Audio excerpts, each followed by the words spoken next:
one day when I asked about it. Oh yeah. You told me about that one.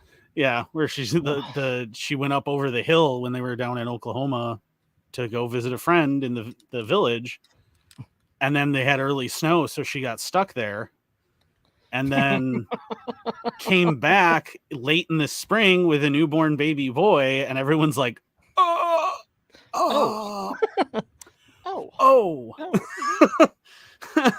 Yeah. So Oh. turns out there is in fact an explanation for that 23andMe result. It was a immaculate conception. How about that? Yeah, that's exactly what that was. Yeah. But apparently that's also why they moved up from Oklahoma, because while they were there, they were, had a little half-breed kid running around. They got bullied so badly that they up and left. And that's why mine left Oklahoma also. Yeah, because you can't be down there with that. So they packed up and left, and then got up here, and then that's when she met the man that I thought was my great-grandfather. What's up, brother? Great-great-grandfather. Mr. Bose in the chat. So what's that? Oh, I was reading did y'all hear about the tritium thing? And I'm like, no, I haven't. I did not either. But hello. Welcome to another fantastic episode of Anarchy Among Friends Roundtable Discussion. Before we get started, let me first remind you that we are covered by the gov't no government license, which allows for the use and the reuse of this podcast by anyone and everyone except for governments and the bludgies thereof. You can learn more about that at bipcot.org. That's BIPCOT.org. We're also covered by Brandenburg v. Ohio, 1969, which ruled that the government cannot punish inflammatory speech unless that speech is, quote, directed to inciting or producing imminent lawless action and is likely to incite or produce such action. Therefore, everything said here on Anarchy Among Friends Roundtable Discussion is entirely hypothetical. This is episode 225. And that's as far as I don't have a name for it or anything like that. We seem to come up with them during the episode, so I feel like that just works if we do it that way. Yeah. I have two hidden articles for you today. Oh God. Two. Dos. Well, one of them is an attachment to another one, and the other one is an update on an article that we covered before. Oh, okay. Well, so they won't be entirely out of left field. The one is hilarious, and you're gonna laugh. Oh boy. And the other one is potentially very big, or it has the potential to be very big. Yes. So we'll see how that one goes. But well, I'm already hot under the collar, literally, because I don't have AC in this room, and I'm dying. Yes. Yes, I understand. It was 106 the other day. And I live in an apartment built in the 1970s. I can hear the neighbors' toilets flush. That's how thin the walls are. And it was 106. Yes. Yeah, we have the problem with this room is the other side here is partly like roof too, in addition to being walls, since I'm on the second floor. Oh. And it's west facing. So it bakes non-stopped all afternoon. Yes. And it's more energy efficient to close this room off since it doesn't have an AC in it when no one's in it. But then when I come in here, I'm like, oh, it's 110 degrees. Cool. Yeah, our front wall faces west. So, but like the east side, is underground. The north side doesn't really get any sun, and the south side only gets sun about 2 or 3 hours of the day. But the west side, the front side of my apartment, faces west. So, yeah, it bakes. It's fantastic. I love it. It's so much fun. Yay! Yes. But yeah, I'm like, I came in here and I'm just sweating like a pig right now. So uh-huh. it's good. It's good times. Yeah. Did I hear anything about Vernon County dude who shot the dude and just no, I didn't. I haven't like paid any attention to the news for the past week. So because Spock is still clinging to life. So Yeah, I have no idea. he was always a little fighter, man.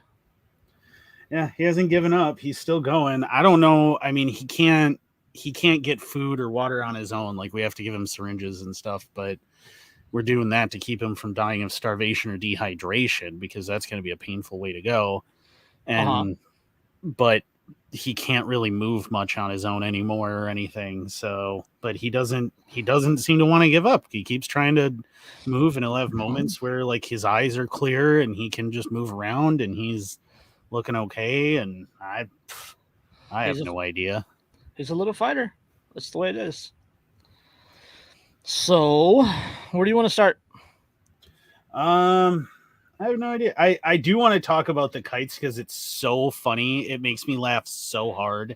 Let's start somewhere else. Let's start with the AI, because then we can get one of those hidden articles out of the way. And this one's a laugh also.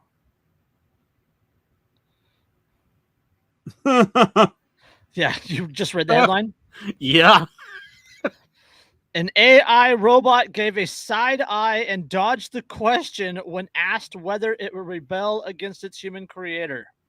Oh, so we should definitely continue to develop that. Yes.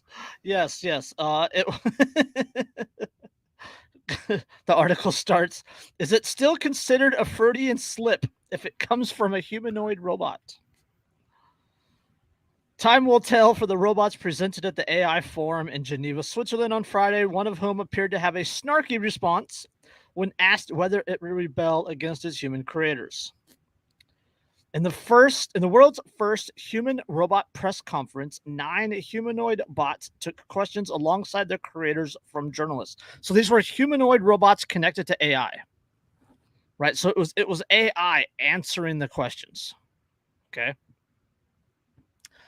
Quote, robots like me can be used to help improve our lives and make the world a better place. I believe it's only a matter of time before we see thousands of robots just like me out there making a difference, said one humanoid bot called a mecha, who is known for its facial expressions.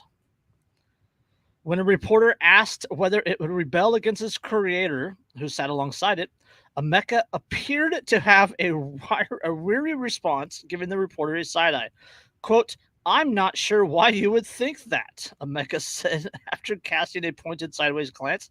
Quote, my creator has been nothing but kind to me, and I am very happy with my current situation. That's a quote from the AI.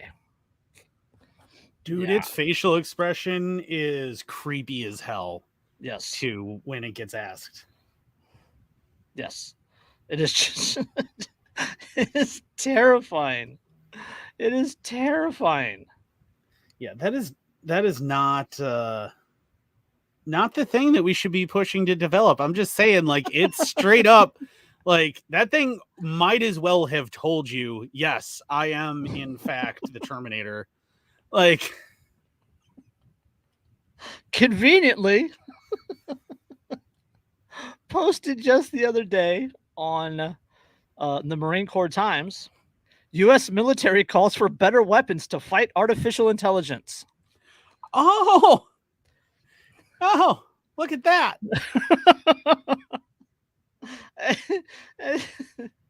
Oh, yes. Hey, General, we might need some stuff to like shoot robots with. Any particular reason? No reason. It's fine. The robot gives a side eye and then it dodges the question and says, no, everything is fine. Yeah, as soon as a robot, when asked, are you planning on destroying humanity, is like, why would you think that? What? Who's been telling you things? That's DEFCON was it changes. the toaster? Yeah, was it the toaster? I bet it was the fucking toaster. Somebody go give me that toaster. DEFCON changes. Oh, Yes. After years of catching grief for exquisite weapons acquisition programs with creepy requirements leading to lengthy delays and budget overruns, the Pentagon now finds itself with a different sort of headache: how to stop weapons and systems that are dirt cheap. The growing problem of inexpensive unmanned systems employing autonomy and artificial intelligence has been a long time subject of military study and discussion. But the ongoing conflict in Ukraine has underscored just how effective smart tech, accessible to anyone, may be in neutralizing the elaborate tools of conventional warfare. In one example from the war, Ukraine reported to use a Chinese-made DJI drone worth about $2,000 to destroy a Russian 1090 tank worth millions of dollars. Drawing on a new fund agency, the U.S. Undersecretary of Defense for Research and Engineering published a statement in May, calling on industry to develop new weapons that can effectively meet the new threat from unmanned, autonomous, and AI defense-driven systems. fucking Skynet. That's Fucking they're worried Skynet. about fucking Yes. Skynet. Yeah, they're absolutely fucking worried about Skynet. You know, I've brought up Roku's Basilisk before, and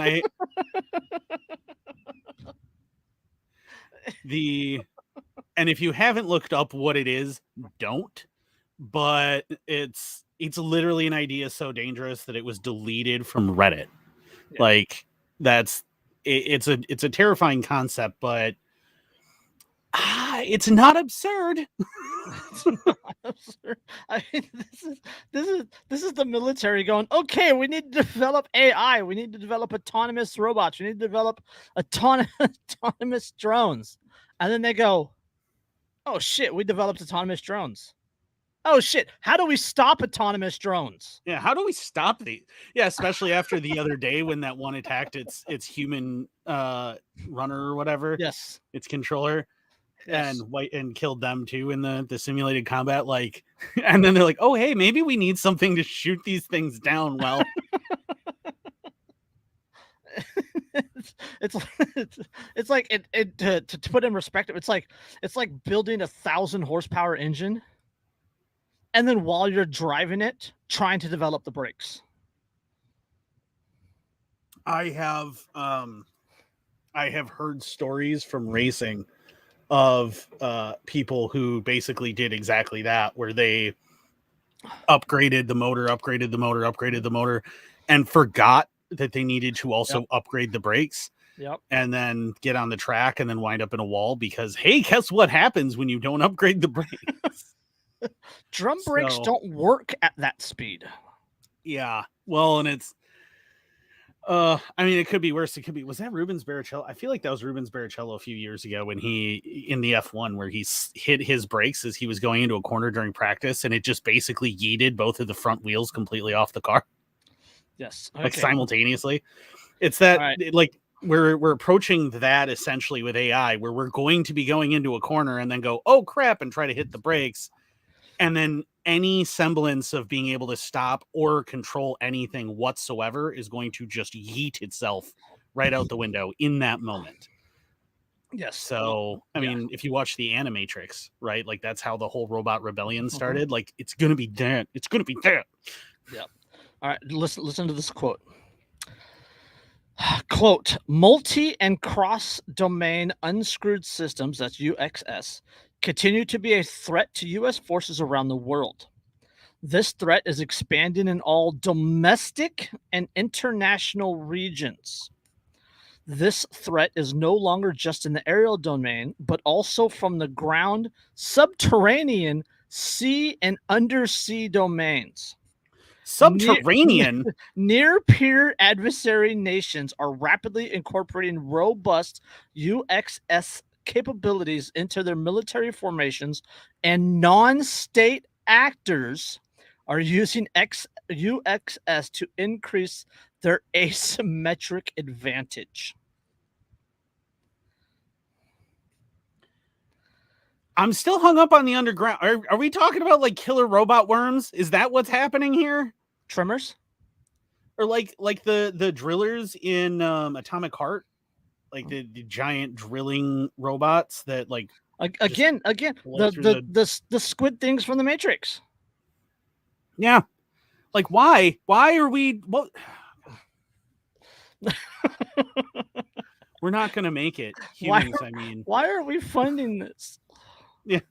Why are we funding? I'm just saying, if we had listened to Uncle Ted before he died, we might not be having to worry about this. The robotics revolution and its implications. Big consequences for the human race. Yes. It's, I mean, and the thing is too, is like, it's like, there is so much science fiction to tell you why this was a stupid idea and why this was not a path you wanted to go down. Like almost everything. Literally Star Trek is like literally the only example in fiction that I can come up with where it actually worked out well. Except not always, because in the first season of Picard, you find out that the Romulans have this prophecy about these like the evil organic life ending robots. So even in Star Trek, and there are the Borg, right? Yeah, there are the Borg. The Borg exist too. Although we don't know where the Borg came from, we don't know exactly what happened, and I have a cool piece of headcanon for that. But anyway. Yeah, my idea is, and it's a show that I've tried to pitch to CBS and they keep not listening to me. Return my call. It's a Matrix prequel. But it's no, so my thought is, right, like, you know, Star Trek Voyager, like same kind of thing, except they also get tossed way back into the past. And then because they're on their own and Starfleet won't even exist for several thousand years and they're in the Delta Quadrant and everything, they start getting technology to repair their ship anywhere they can. And slowly but surely, they just keep getting more and more aggressive about all of the technology that they're grabbing and making worse and worse choices in the name of, well, but I have to get the crew, back to the Alpha Quadrant. I have to get the crew back to the Alpha Quadrant. And then the final episode of it will be a big reveal where somebody says, where this alien that's on board comes to the captain and tells her something to the general effect of like, well, you can't kill us all. We'll still resist you. And she goes, oh, resistance is futile. And then the lights change in the ship into green. Zoom out. It's a cube. Yeah. See, that would be awesome. CBS needs to call me. I can help out on this. We'll work out a deal. It'll be great. Yes. But the part of that statement, going back to the article, the part of the statement that really got me is these two lines. The threat is expanded in all domestic and international regions. And then the last one, USS capabilities in their military formations and non-state actors are using USX to increase their asymmetric advantage. Non-state actors. Non-state actors, and it also says domestic. What is it? Domestic and international regions. So there's some things happen domestically, according to this, that I'm not clued into, and I'm a little jealous of that. Yeah, me either. Like, what's going on? That they're that worried about AI domestically. Was there an incident in Detroit? Are the robots rebelling? There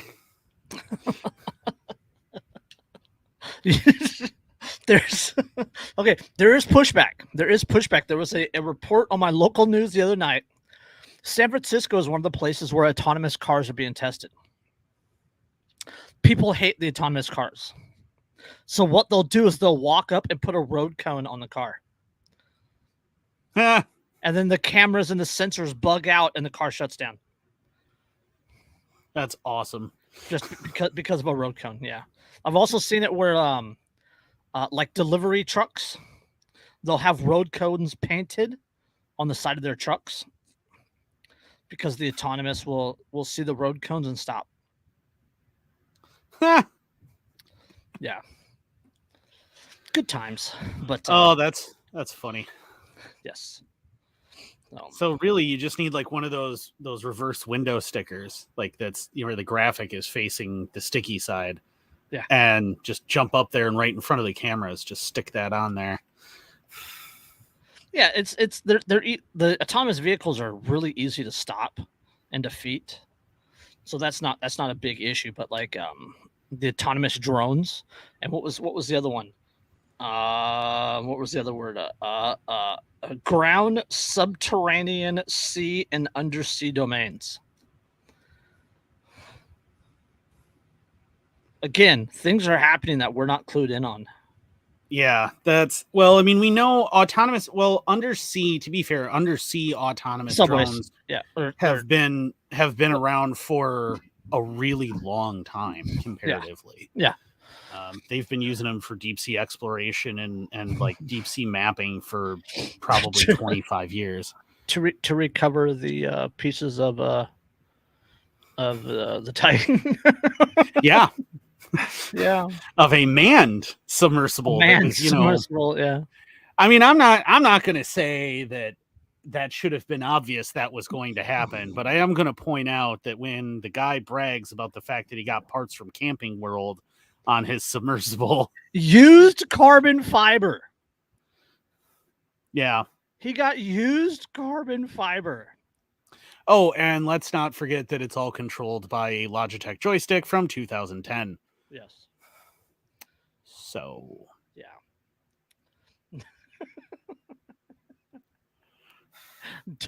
Darwin eating popcorn. Yeah, if you willingly got on that submersible after knowing all of that and then reading the paperwork that you had to sign that had listed like 3 ways to die or whatever on the first page. I think it was like 14 ways to die or something like that, but the waiver was like 4 pages long. Yeah, well, that's what I'm talking about. Is it like, and on the very first page, it's already going into ways that you can die and shit. Like, if you went on that willingly and then you died, you chose to go die. Like, you knew that was probably going to happen. Yeah. Yeah, that's on you, bro. That's on you. Yeah, look, I find those deaths to be exactly as tragic as if somebody decides, I'm going to strap 3 weather balloons to a lawn chair so I can float across the country. Or anything seen on Nitro Circus. Like, if come on now. Literally all of it. Yeah. That's half of what the Hoonigans do. Like, if you die doing that shit, like, you know that's a likely thing that's going to happen and you're choosing to do it anyway. I don't feel bad about the fact that you died. No. I mean, it sucks the way it happened. I'm sorry. But that was it happened quick. Yeah, real quick. The actual death happened quick, not. Oh yeah, they actually with the rate of compression, they actually ignited. Yeah, what was it? It was like it's called paraffining. It was 467 atmospheres or something like that. Yeah, where it went, the atmospheric pressures. It's something like I think I saw something like it's like 1400 psi. Yeah. So that is enough. Aluminum canned. Yeah, that is enough that the moment that porthole gave way was the same moment that they died. It's just cool because the sub imploded and then exploded because the hyper compressed air ignited and detonated, which is kind of nifty. It happened quicker than you could smash a soda can with your foot. Oh yeah, dramatically faster. You're talking about like 1/100th of a second. Yeah. So, but okay. While we're on water, let's talk about your kites.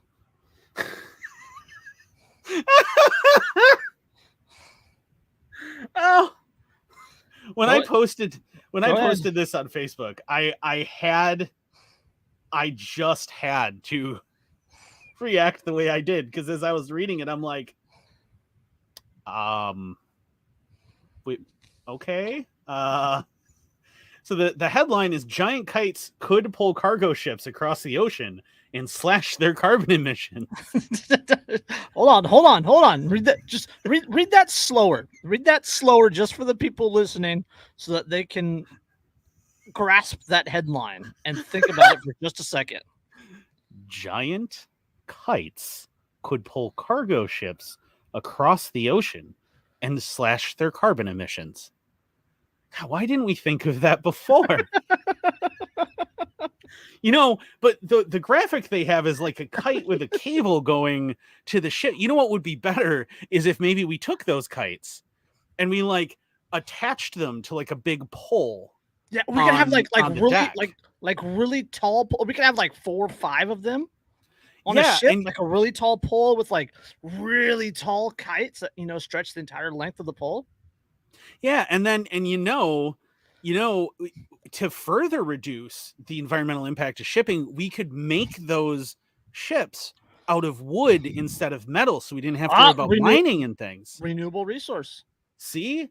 So we could create these ships to go across the ocean that were made out of wood and then had these like big sticks with kites on them. Mm-hmm. Yeah. To move. It's revolutionary. Absolutely revolutionary. That would reduce the carbon emissions of these ships dramatically. I mean, man, I can't believe that no one had this idea before. No one's ever thought of that before. Yeah. Revolutionary. When we do that, I'm going to take one down to the Caribbean and I'm going to set up in Nassau and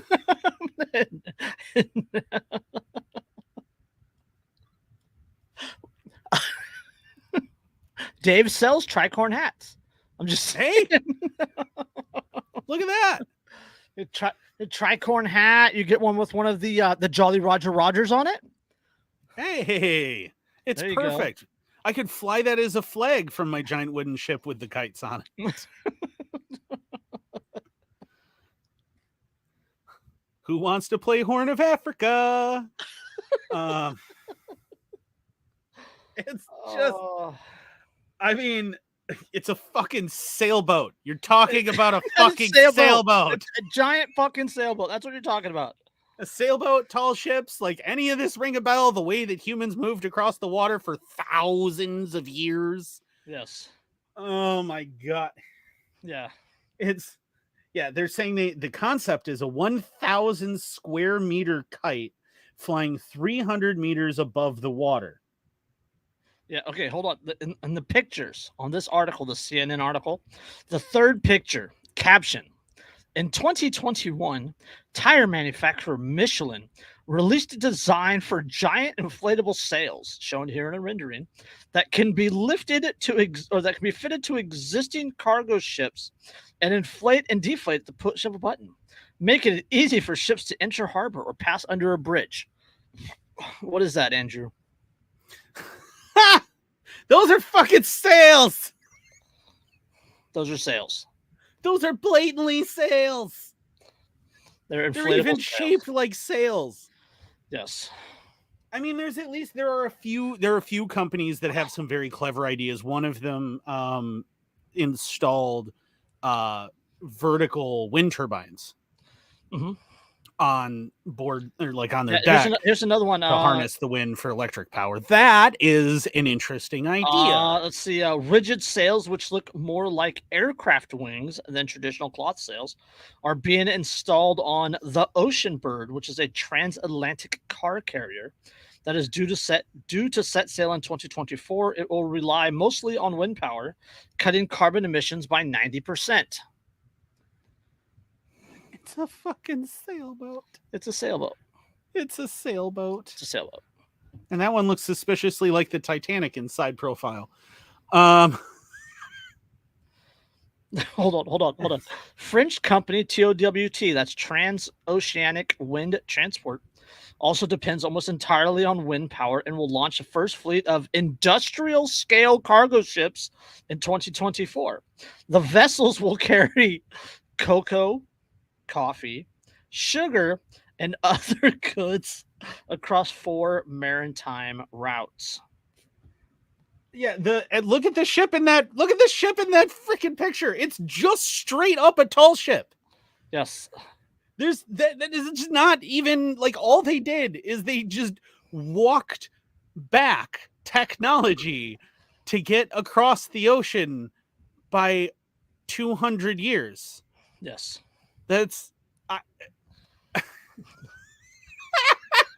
Carrying cocoa, coffee, sugar, and other goods. Yeah, that's you know what else it could carry is tea. Spices. Hey, it could carry Gold. spices. Gold. Furs. We carry furs from the New World. Well, and it is French, so I'm sure it's probably going to be looking to head to like Polynesia and Southeast Asia quite a bit. Mm-hmm. Africa. Yeah. Hawaii. They can land They can land in Hawaii. Because the French have never shown up in sailing vessels any of those places before.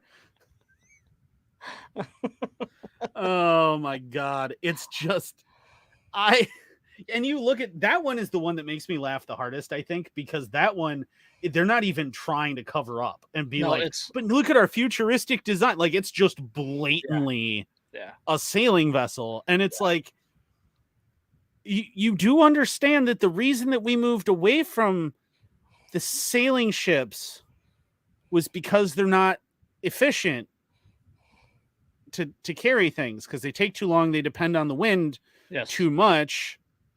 They can only sail certain places where they have the right prevailing winds. Oh God. Oh, Mr. Eric, Rebel with a Cause. What's up, brother? He's in the chat. We're laughing at the CNN article, where they're talking about literally rediscovering sailboats as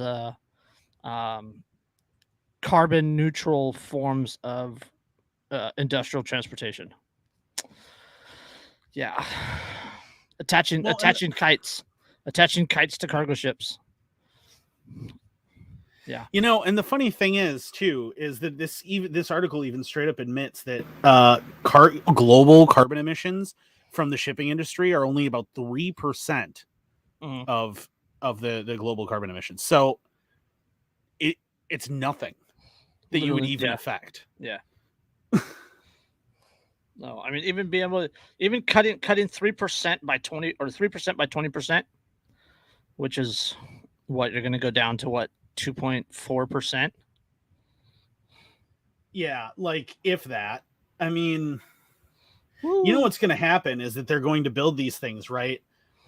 They're going to build these things and they're going to start using them. They're going to spend millions and millions, if not billions of dollars on these and the development for them and everything else.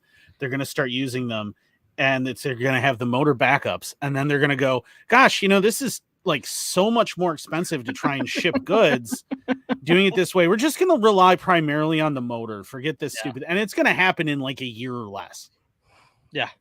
Before they just go, screw this. It's way too expensive. It's unsustainable. Because that's the other thing too, is it's going to be unsustainable. It's going to cost so much more money to build these things and cost so much more to ship using them than and take so much more time than it would any other form of transportation that no one is going to bother. Well, not only that, but like the big cargo ships, right? Like the 1,100 foot long cargo ships. Like you would have to put so many sails and kites on that to make it efficient that they're not even going to bother with that, right? So it's only going to happen on the low end. They might try it on like the medium-sized transports, but even then, like the medium-sized transports, it's going to be so slow, and they're going to be able to carry less cargo than before. It's going to jack prices up, and it won't take long before they get that. What's the price point where people stop buying it, right? Like we hit with gas. Yeah. What is the? First.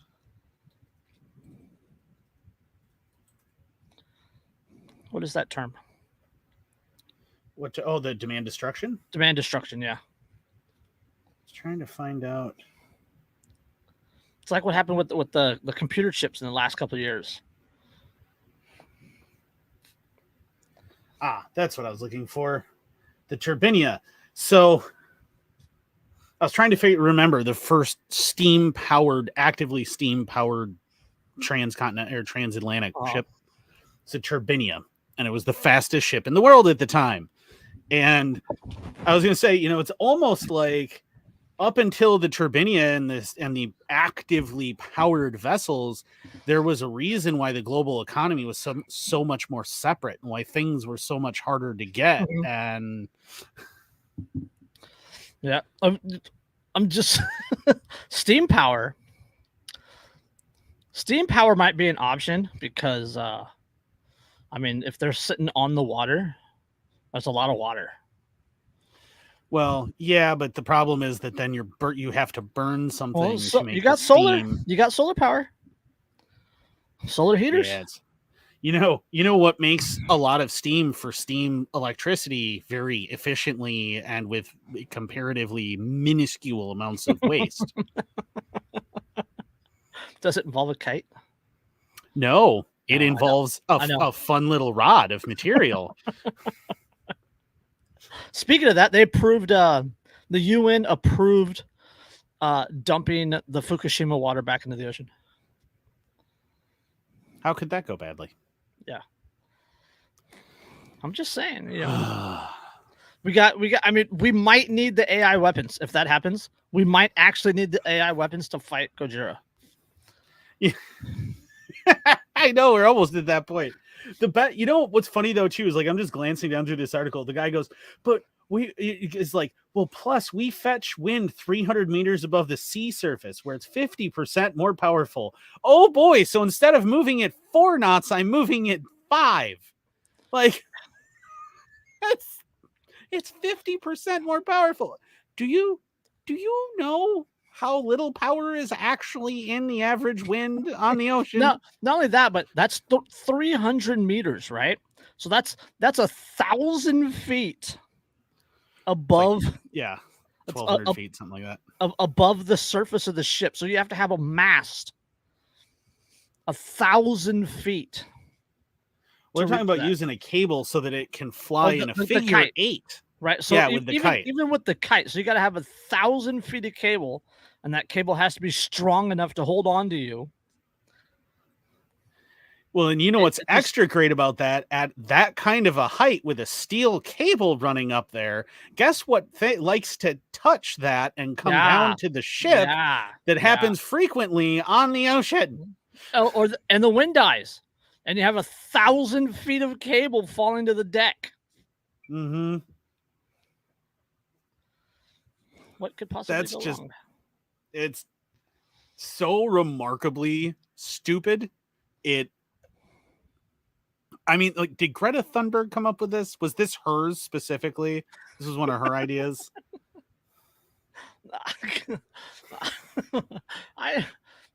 It wouldn't surprise me. Because you got to be all kind of special for this to make sense. To make sense.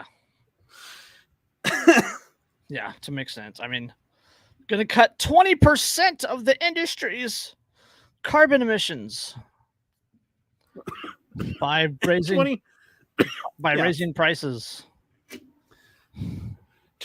It would reduce 20% of your carbon emissions on 3% of global carbon emissions. Yes.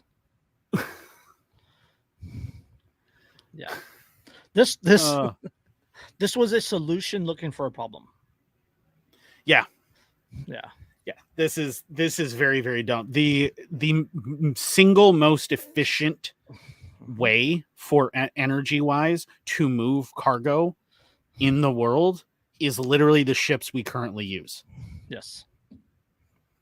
So you're trying to reduce the carbon emissions of the single most efficient thing. And the reason for that is because it's putting forward ideas like this is not about actually trying to fix anything. It's not about actually caring whether or not you fix anything. It's do somethingism. And so what they do is they just look for the lowest possible hanging fruit. Mm-hmm. And it's real easy to go, we should just go back to sailing ships. No, no, it's the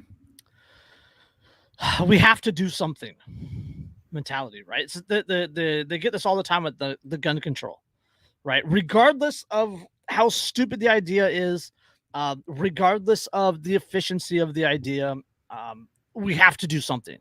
So they do something, or they intend to do something, or they try to do something that it's a dumb idea, and it's only going to make things worse. Yep, it's just transparently stupid. Yes, transparently stupid.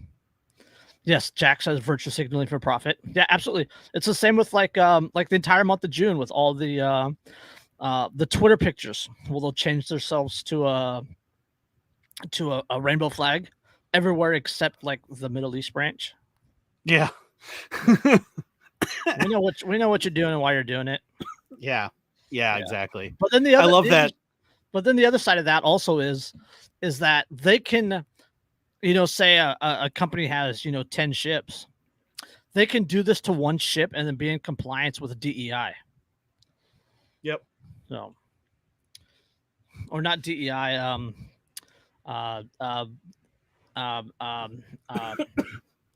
Yeah, DEI, and then what's the other one? I have no idea. Yeah, but I don't know. It's all Blackstone. Fuck them. I mean, if they were even just proposing like going back to sailing ships for pleasure cruises, fine. Yeah, fine. Go for it. That's fine, because those people aren't in a hurry to get anywhere anyway. The whole reason they booked a cruise ship was, one, because they have terrible critical thinking skills and or hate themselves, but two, they booked a cruise ship because it's not about getting to a place. It's simply about the journey there. Yep. So they'll be fine with it taking forever on a sailing vessel. They don't care. Yep. In fact, they'll find it novel. I've seen Captain Ron. Sailing looks fun. Yeah, I mean, sailing's real fun until the wind dies and you're dead in the water and several miles out to sea. Yeah, that happened. With a slack wind. That happened in Captain Ron. It's like, uh-oh, we're screwed. Let's see. Where do you want to go? I mean, I will say though, if we do reintroduce sailing to move cargo, we had better also reintroduce grog rations for cruise. Bring back the plank. I actually don't know that was ever actually a thing. Like, I'm pretty sure. Hashtag make Marines great again. Or give them something interesting to do. Make Marines mariners again. How about that? The squids would all get pretty pissed about that. Yeah. Keep them off our ships. There are already too many of them on here. Yeah, they could complain about you glorified bus drivers. They could complain about it in the books they write. Yeah. Yeah, become a SEAL, write 3 or 4 bestsellers. Just do that and you can whine about it. Yes. Oh, where are we going from there? I don't know. Where do you want to go? It seems like going from that to the WEF makes sense. To the what? To the what? To the WEF. To the what? Oh, the WEF? World Economic Fund? Okay. Let's see. WEF. No. Rangers evict 94-year-old artist from Providencetown Dune Shack. He's 94. Leave the man alone. Oh, not only is he 94, but he has lived there. Let's see, where's it at? He has lived there since where's the number? Caretaker of the shack since 1953. So probably longer than the people evicting him have been alive. Yes, definitely. So Massachusetts legislators held a virtual meeting with the National Park Service officials on Thursday. So this is a couple weeks ago. Stressing their support for longtime Dune Shack dwellers who might be displaced in the recently request for proposals on 8 Dune Shacks of the Cape Cod National Seashore. Okay, so the long and the short of this is, okay, this is the same situation that happened when Anwar, the Arctic National Wildlife Refuge in Alaska, was designated by the national parks. So there were people living there. just as there were people living in this dune area. And when it was designated a national park, the National Park Service says, okay, you can live here up to the point of the death of your youngest child. Right. So like with Anwar, like there was the TV show The Last Alaskans. That Anwar was designated like in the 1980s. And the people that were living in the cabins there were given permission by the government to live there until the death of their youngest kids. So slowly but surely, residents of Anwar are dying off, and the cabins are going useless. The dunes area is the same thing. They're told that you can live there until you die. And then once you die, your shack or your house or whatever it is reverts to the national parks, and then nobody's allowed to live there anymore. So, but this guy, we'll get into that. The meeting came on the heels of the eviction of Salvatore Del Dio from the, quote, Frenchy Dune Shack. Quote, our fundamental ask was to weigh the record of stewardship of these dune shacks heavily with reviewing applications. That's from State Representative Sarah Peake, Democrat out of Princetown. Peake, State Senator Julian Sire, Democrat out of Truro, representatives for U.S. Senators Edward Markey, Elizabeth Warren, and U.S. Representative William Keating met with officials, National Park Service of Washington, the Northeast Regional District Superintendent, blah, blah, blah. Okay. Seashore officials contend that the shacks in question have been used without legal authority. Remember, these shacks existed before the area became a national park. Yeah, there were already these hundreds of these shacks there, hundreds of them, because people find really weird places to live. But they're already a whole bunch of them long before it became a national seashore. There was an entire thriving community living in the dunes. Yes. Yeah, so this area is the Cape Cod National Seashore. So this is on the dunes of Cape Cod there.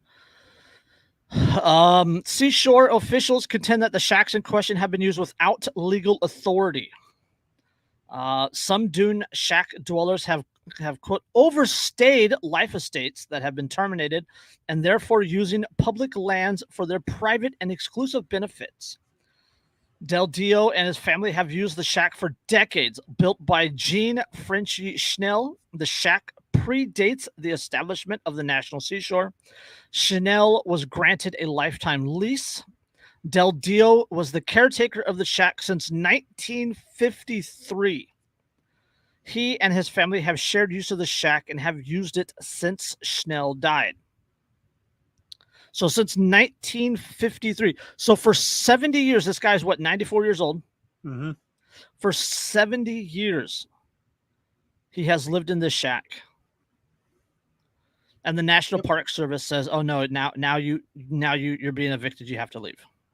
Yeah, because we didn't give you permission to stay there, even though you've been staying there. Yes, for 70 fucking years without a problem.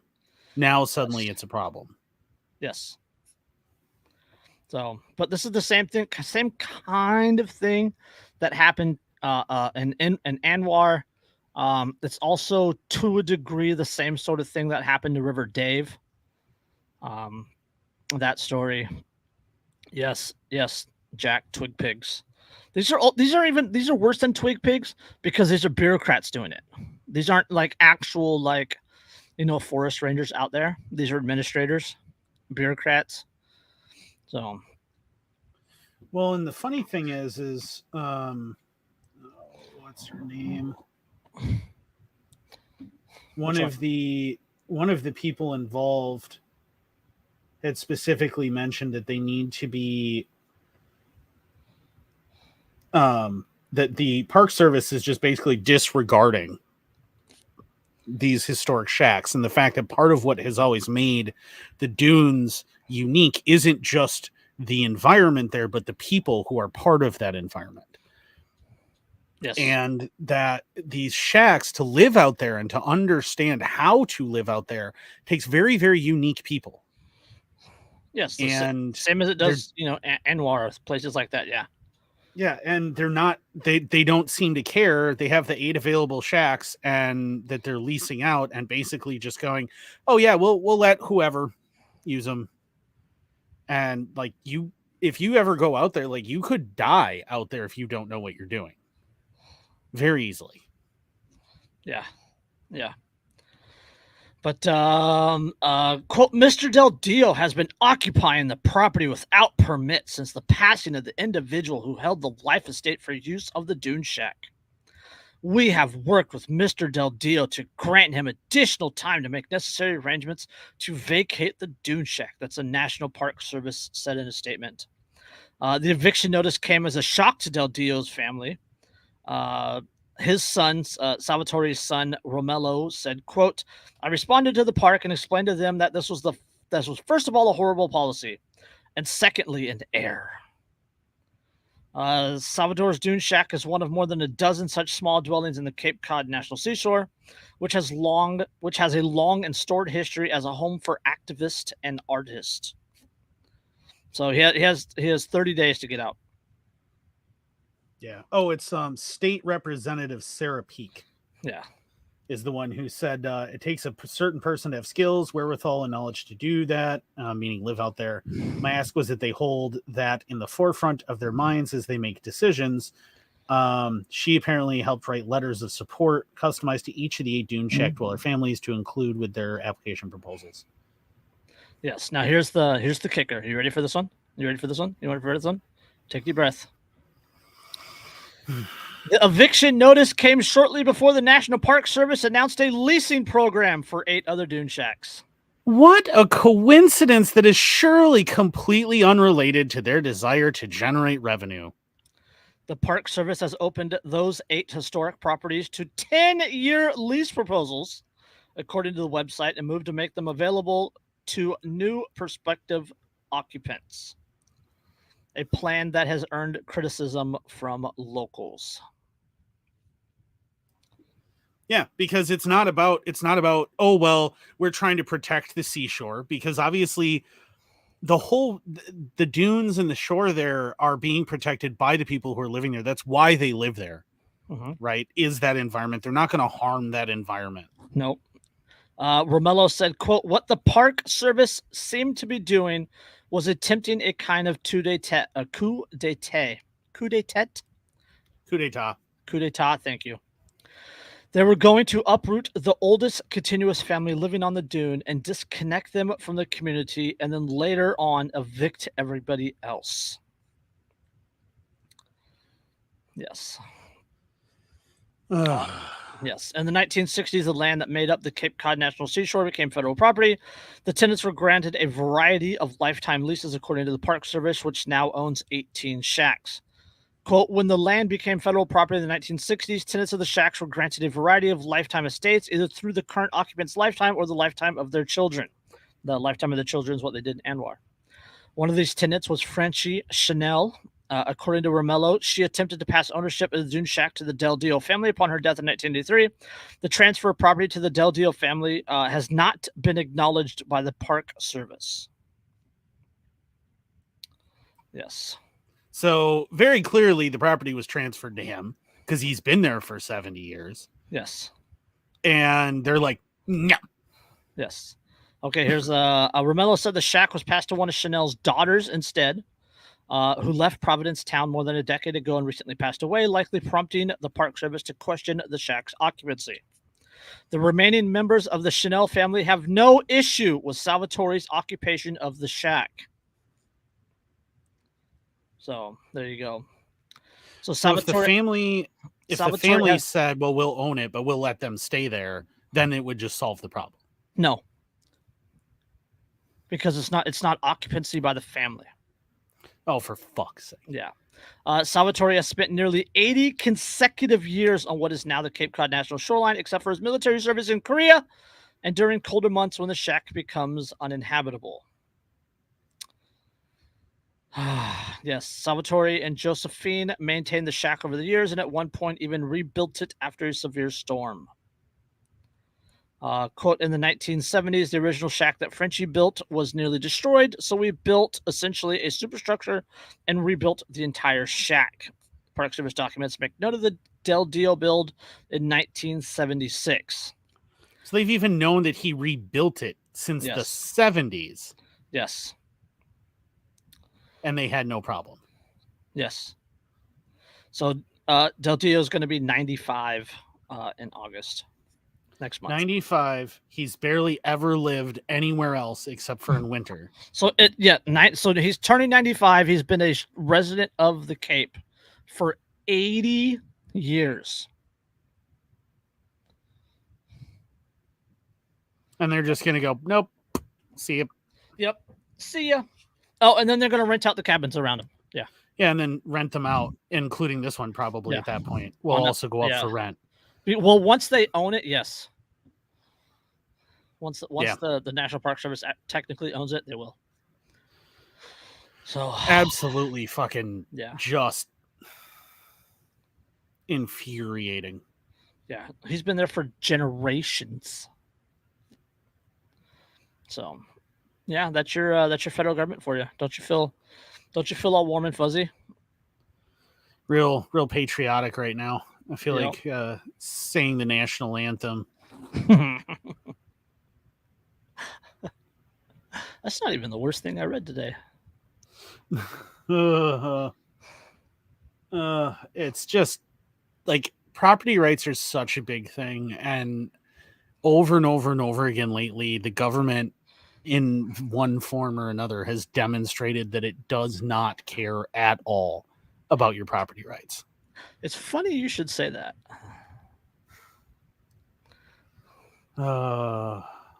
It's funny you should say that. This is going to be worse, isn't it? Yes. Gastonia, North Carolina. If you walk through the 4 acres of grounds at Faith, Hope, and Love Community Enrichment Ministries, you will see tents, makeshift houses made out of tarps that house individuals who have nowhere else to stay. You will also find Pastor Moses Colbert in the middle of the tent repair for someone or explaining what's to be on the dinner menu later in the evening. That's a common occurrence at 418 North Oakland Street. But the site of the pastor's ministry has not only been controversial, but it has turned into a violation of city ordinance. Of course it has. In May, Gastonia city leaders filed a lawsuit against the pastor's ministry after it failed to pay $60,000 in fines for city violations for its help of more than 100 homeless people. The city discovered that the trailers Pastor Moses had set up to use for education classes for those homeless individuals were not strapped down and were illegally parked. So it's not... Well, it also noted that the church was not zoned properly to be a homeless shelter / campsite. Therefore, it cannot operate as one. It's a fucking church. It's church. It's church grounds. It's 4 acres. It's fucking church. Like it's a church of all things that should be a homeless shelter. Yeah, it's the thing is at this point. I mean, if any good attorney for him would argue that this is part of practicing his religious beliefs, right? Because it is. Yes. So at this point, like that would be the argument: is that this is him practicing his religious beliefs, and the city is seeking to use ordinance violations and any like code enforcement as a mask for their blatant desire to violate his First Amendment rights. Yes. In June, Queen City News, that's where the article is from, asked city liaisons to explain the violations. In an email, they said in part, quote, Mr. Colbert has received numerous notifications that he is not permitted to operate a homeless shelter at his current location. His location is not zoned for a homeless shelter. Mr. Colbert is free to feed the homeless, conduct classes, etc. during daylight hours, but he is not allowed to provide overnight accommodations, neither safe nor suitable to be used as a homeless shelter. Oh, because it's so much more safe and suitable for them to find places to throw up tents back behind the gas station off the interstate. They also said that the city has received, quote, numerous complaints about the trailers which were placed on his property for education classes. I call bullshit. Yes. Bullshit. And that's the thing that they're going to need to understand and that's when the city says things like that, this is the thing that they need to understand, right? Is that if they say that and then it gets questioned in court, they're going to have to provide the complaints. And when they don't have any, that means that they committed perjury. Yes. And most judges don't like being lied to. Yes. Pastor Moses has stated multiple times that he has tried to get help from the city to zone his location to operate as a homeless shelter. He has said, quote, stop demonizing the ministry. Let us be part of the continuum of care again. It looks like you're discriminating against me, but it's these peoples that are bearing the brunt of it. Yeah, they have nothing, and he's trying to help. Yes. Yes. And the big issue is let's see. Monday afternoon, professional contractors arrived at the church site and moved the 2 trailers on cinder blocks and placed metal straps on them, which were drilled into the ground. Okay, so now the trailers are strapped down, right? Quote, the easy thing would have been to just move the trailers and get them out of here, and then they wouldn't have a leg to stand on. We don't want to do this. We don't want to do the easy thing. We want to do the right thing. We need those trailers for education. Because he's trying to help them work their way out of homelessness. Yes. To break that cycle, which is an incredibly difficult cycle for most people to break. Yes.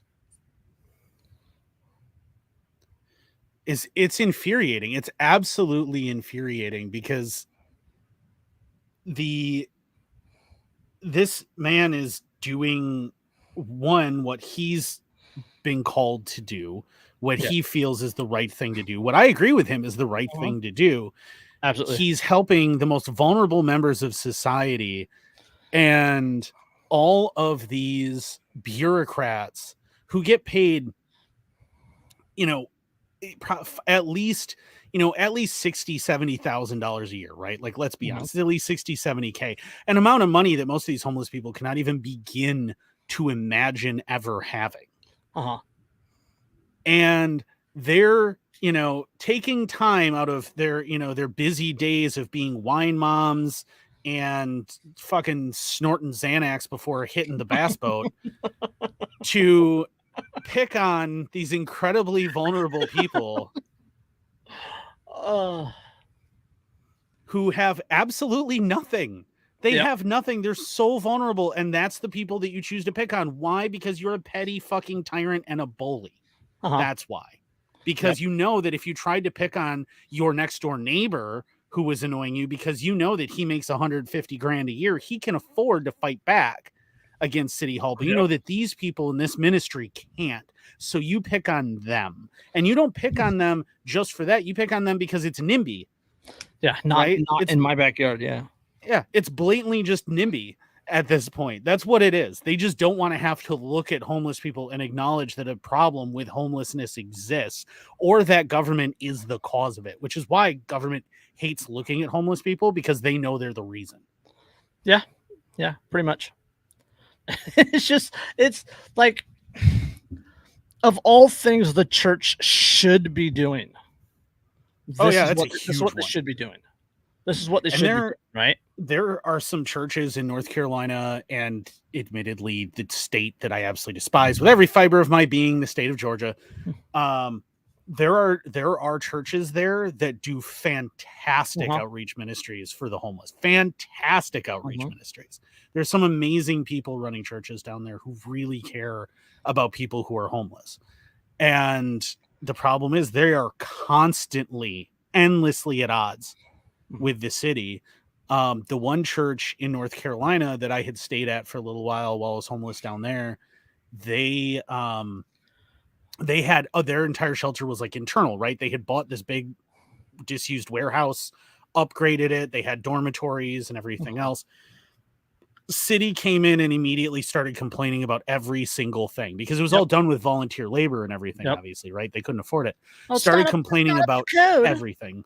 Yep. Everything wasn't up to code. Everything was an issue. Everything was a problem because they did not want to have homeless, even though at that point you're not a homeless person. You're just a unhomed unhoused is the term. Yeah.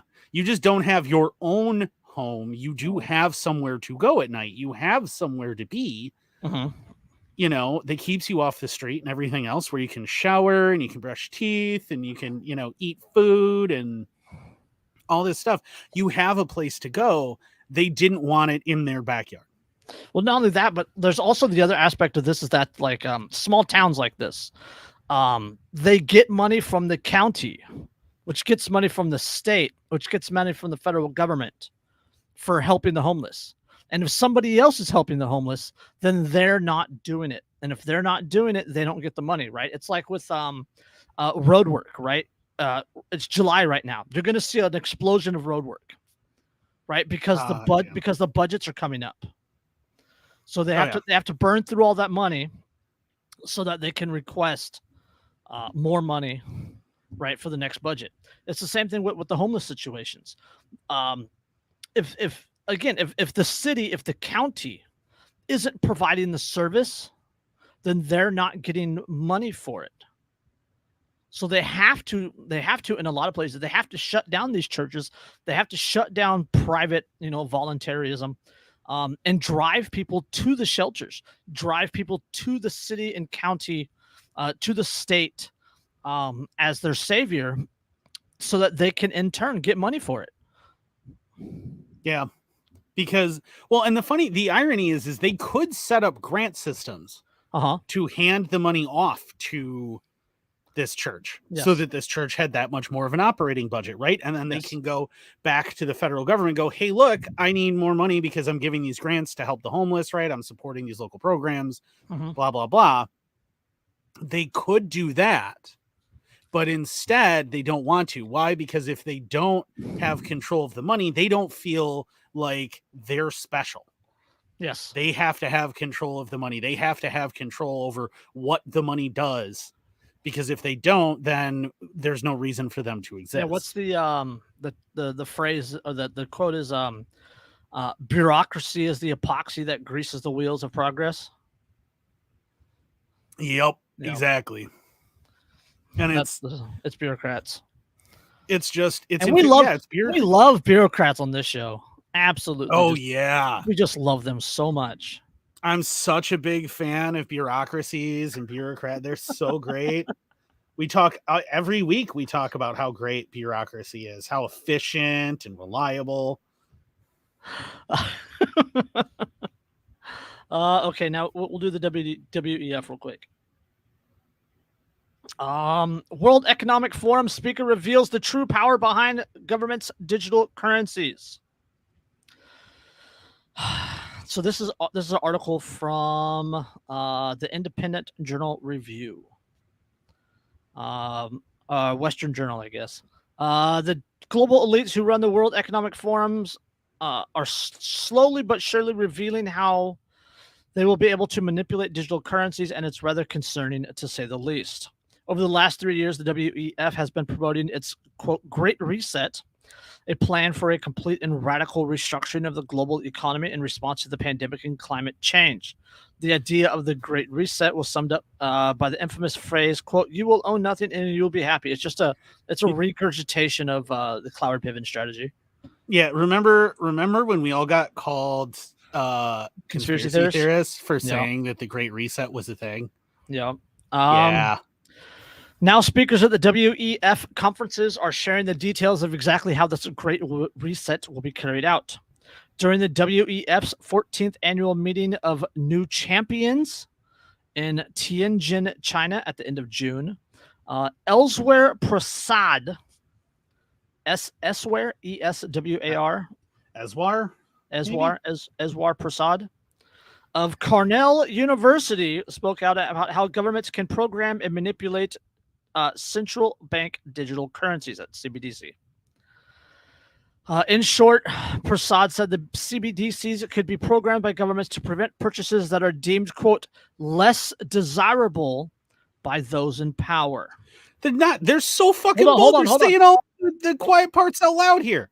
Hold on, let me What? read the quote. Let me read the quote from him.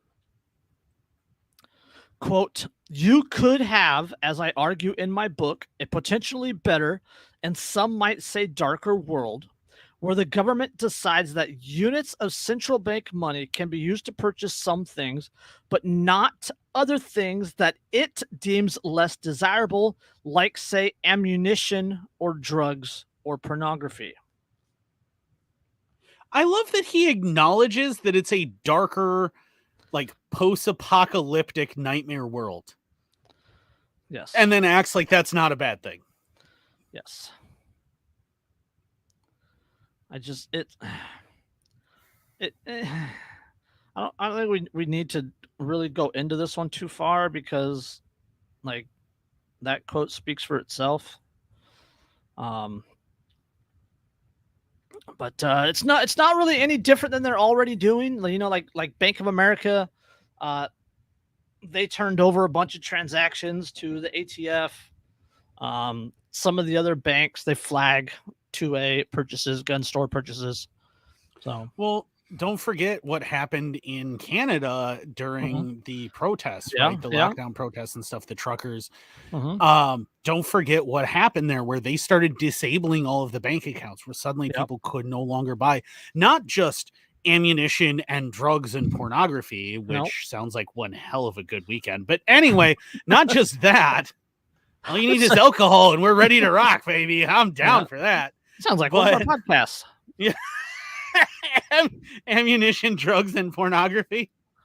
I don't think we can call the episode that, but it would be great. Okay.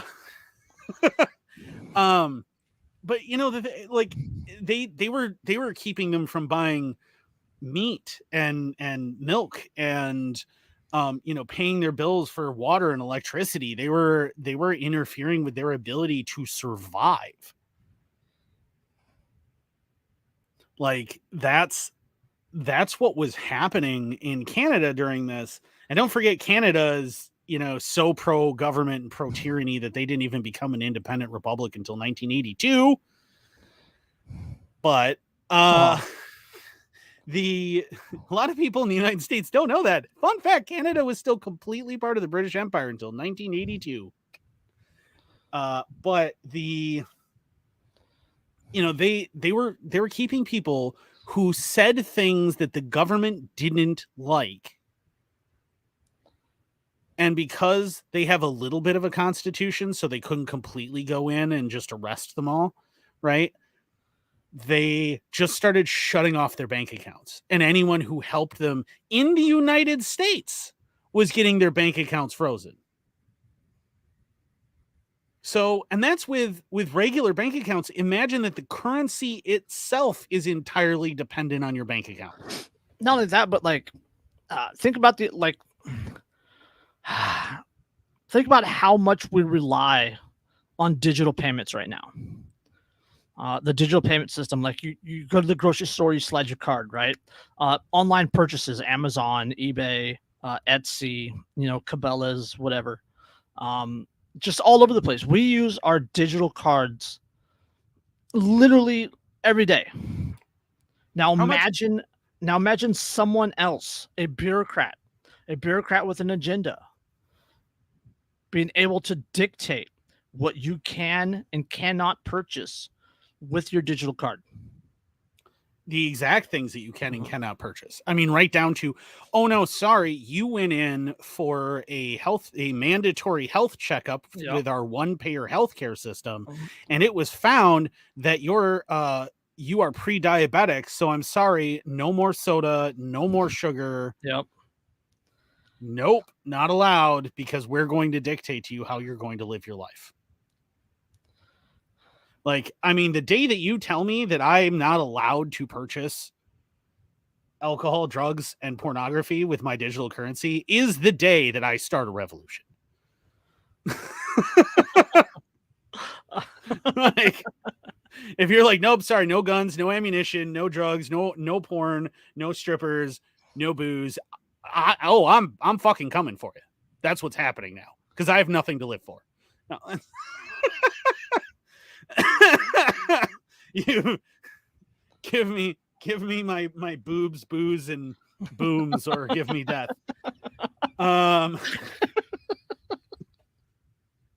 It's just Andrew's Gadsden flag is a bourbon bottle with boobs. It would be like a topless chick in a thong with like an M60 holding a bottle of very clearly like moonshine. There you go. And that's what it would be. And it would be, give me my boobs, booze, and booms, or give me death. Like, because fucking you're gonna have to take that shit from my cold dead hands. But I mean, to put in perspective how vulnerable we are to this, how much cash do you have in your wallet right now? Because you know what? I have $1. I have $140. I looked earlier. I had to check earlier. I have $140 in my wallet. Yeah. I have a single dollar in cash. I have 6 cards, but I have a single dollar in cash. Yeah. Yeah, it's not getting us very far. Yeah, so well, I mean, what's important to remember though is if you are ever shut off from your bank account, the people who support the shutting off of your bank account are also the people who oppose weapons and don't have them in their homes. So it's an election year. Just look for the blue signs. Yeah, so just remember that there are options in those events. Pretty safe ones. Yes. On that note, that is a good segue to talk about our other little hidden article. Do you remember Daniel Benet out of Vermont? Right, Vermont passed that law that banned paramilitary training. Right, and it was in response to this guy operating the shooting school in northern Vermont on the property, and they wanted to shut him down, right? Mm-hmm. You know what I'm talking about? Okay. Vermont judge has ordered the arrest of Daniel Benet, the owner of the paramilitary training facility Slate Ridge in West Paulet. And a decision issued Thursday, Judge Thomas Durkin of the Environmental Division of the Vermont Supreme Court found that Benet is in contempt of a March 2021 court order that required him to remove unpermitted buildings on his property. Slate Ridge, the controversial paramilitary training range that Benet operated on his property and posted about publicly on social media for years, has captured local and national media attention. Benet invited local militia groups to train at Slate Ridge and allegedly harassed and threatened neighbors and local government officials. The order says... I seem to remember that there has been times in American history in that region of America where people tried to do similar things, and it didn't work out real well for them. No. And his Facebook page, he literally posted screenshots of the permits that he has. So he has permits, and the judge is just saying they're unpermitted buildings. Yes. And then he needs to be arrested. And he even paid them their blood money. Yes. He did their song and dance. He danced like a good little monkey. Yes. Okay. Hold on. This is from the order. The judge writes in the order, quote, by the authority of the state of Vermont, any sheriff or constable in this state is directed to arrest Daniel Benet and remit him to the custody of the Commissioner of Corrections to thereafter be confined until he or the town causes the subject property to be brought into compliance with the March 5, 2021 order.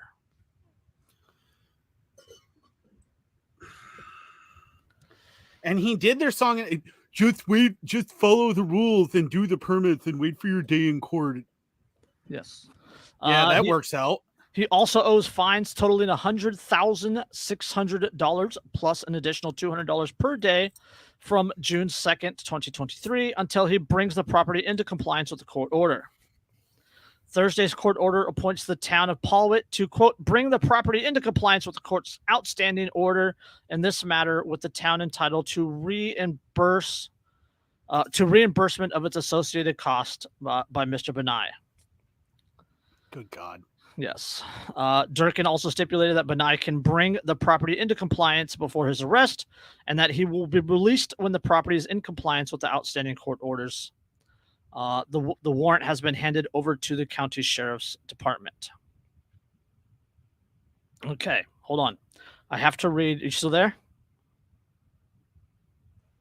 Oh, yeah, I'm here. Okay. I have to read his post, his Facebook post from the other day. He says, 911 emergency. Friends and family, the judge signed the arrest warrant for my arrest for building the school building with a valid permit and judge voiding the permit. Because I didn't demolish the permitted school buildings, I am going to jail. Please stand with me. This needs to be protested civilly. The town and state will arrive after I am incarcerated to level the property. Stand with me. Our constitutional rights and freedoms. I will go to jail for all violations of our constitutional rights. Screw civil at this point. Civil is what got you in the position that you're in. Yes. Yes, it's yeah, it's not an outright call, but it's not he doesn't say stand down. You know what I mean? Well, yeah, I mean, he's he's in this position, right, where he's already wanted now because of this. There's already an arrest warrant out. There's already an arrest warrant. Mm-hmm. If he makes any kind of outright call, he's only making things dramatically easier. Yes. For the police to justify this shit and everything else. As long as he just says, hey, I need to make sure that there is plenty of support out there for me and that they understand that. Yes. He can do that all he wants. And they can't do shit about it. Now, I know that there's plenty of people in the government who will love to call that, it's a veiled threat. It's a veiled call to action. Threat, yeah. Yeah. And, well, either I have a right to free speech or I don't, motherfuckers. You've got to choose. Yes. So, where was the other part of the article that I wanted to read? Okay. Durkin ruled in February that Benet had violated court orders from March 2021. That was the order to take down those buildings, which were part of the paramilitary facility. In his decision, Durkin wrote that Benet, quote, has demonstrated a willfulness, perhaps even an enthusiasm, for disregarding the town's bylaws, the court's orders, and the authority of the judiciary. Ooh, a little bit spicy. When town officials showed up on his property on June 1st for a court-order site visit to check if he had complied with the visit, Benai was not at the property. His gate was closed with a sign that read, so this is a sign on the gate, warning, no trespassing, written permission needed to enter, trespass here, die here, take the chance. Yeah, I giggled at that too. Yeah. Sorry, I had to go off a little bit because I cracked open my beer and it immediately decided to dump half of itself out the top like a volcano, all over my lovely carpeted floor, my lap, my desk. Yeah, that was great. Bummer. So, yeah, I bet you're not as hot right now though. Nope, still as hot because also, fun fact. So I bought this beer for tonight. And I thought it sounded good because it mentioned that it was mango. And I was like, I love mango. That sounds delicious. So I bought it. And I had a couple and I'm like, man, why does my throat burn from this? Oh, because it's mango habanero. Oh, lovely. So I'm sitting in 90-degree heat in this room without AC and drinking a mango habanero habanero beer. But oh man, this I want this to blow up. I want this to blow up. You know, it's call it the accelerationist in me. The Pine Tree Rebellion, you know, the whole there's a whole thing going on in you know the Northeast that you know has a history of rebellion. But I want this to blow up. I think and I think it needs to. I think that people need to be aware of this stuff and like truly aware of this stuff when it happens and what's going on and everything, because especially look at this guy, right? He complied. He did what he was supposed to do, getting permits and everything else. And then because they didn't like how he was using the permitted buildings, they declared them now magically unpermitted. No, not only that, but they went so far as to ban his profession. Yeah, they passed a law to ban his profession. Banned paramilitary training. They literally banned this guy's profession because he told them no. Yeah.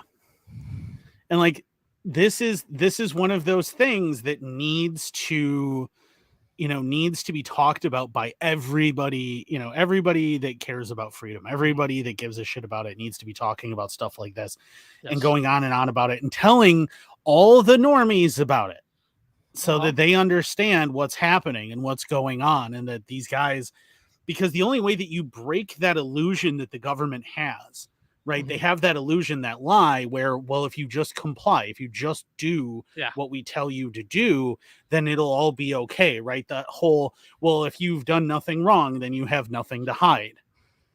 Yeah, right. Not only that, but like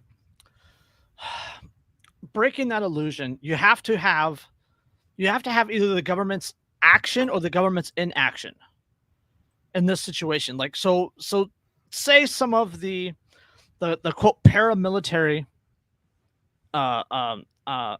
customers that he had, right? The paramilitary training customers, say some of those militias showed up and they had a good old fashioned Bundy Ranch style standoff. If the government backs off like it did at Bundy Ranch, that destroys the illusion, right? Because the Bundy standoff was like a decade ago, right? Yeah. 2014. If they Waco him and those boys, again, absolutely destroys the illusion. Well, it does, but I also think that even prior to that, by informing people around you that this is going on, right? So that they're consciously aware that this stuff is happening, that this is what's occurring. If you're doing that and you're making sure that people know and you're informing them, hey, this is what's going on. He got the permits. He had everything that he was supposed to. He was following the law. And so they didn't like it. So they just tried to declare it no longer allowed. So he went, but you allowed it. Then they went, okay, well, now we're going to change the rules on you. Yeah, the judge voided the permit.